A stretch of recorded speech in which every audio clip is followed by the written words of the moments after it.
Assalamu alaikum. What's up guys? Welcome to my YouTube channel. So in this video we are going to talk about how we can use the Future Builder widget in our Flutter application. Okay, so before continuing on with the video, if you didn't watch this video in which I had explained about future async await keywords as well as asynchronous and synchronous programming, so you'll understand the concept better, please watch this video. Okay, so let's continue.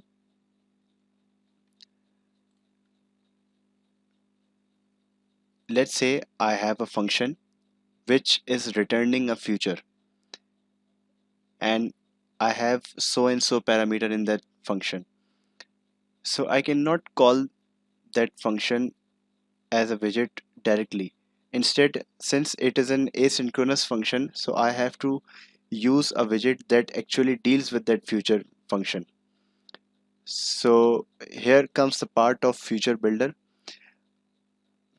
In Future Builder, there is a property of future in which we have to pass that particular function, or instead we can use it directly. And then we have to use that snapshot which will return that data from the future.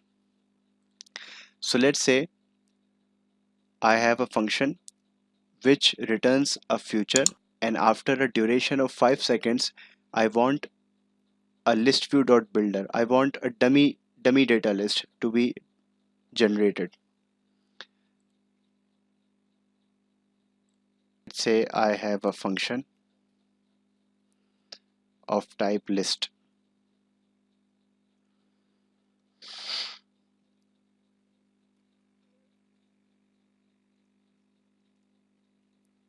which returns future dot delayed, and I want duration of 5 seconds.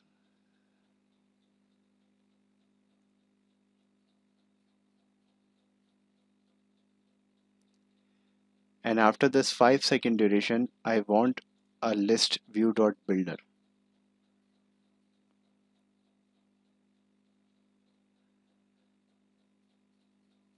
which has an item count of, let's say, 40, and in the item builder context and index, passing on these two parameters which will return a card,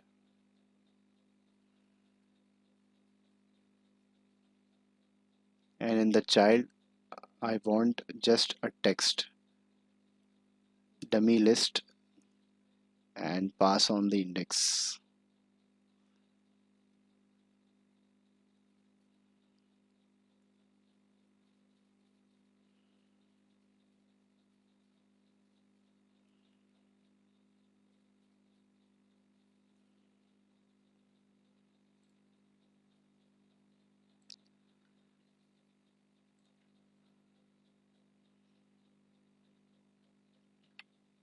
So here guys, after defining the function,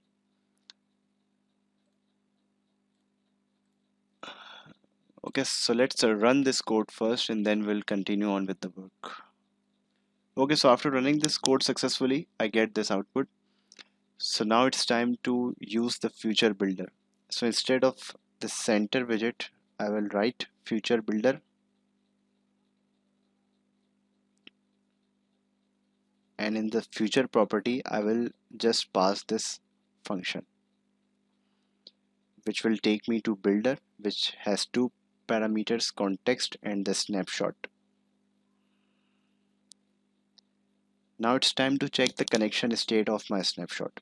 If this snapshot dot connection state equals connection state dot waiting, when it waits I have to return in the center a circular progress indicator.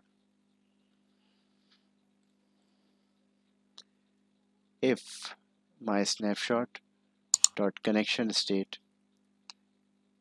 is connection state dot done, I have to check two conditions here, that whether my snapshot dot has error, it has, if it has any kind of error, so I will return within center child text, and show the error in this text. If a snapshot does not contain any kind of error, if snapshot.data not equals null, just return this snapshot.data.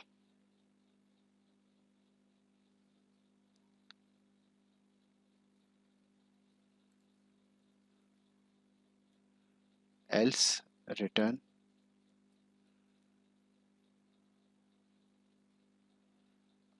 a circular progress indicator.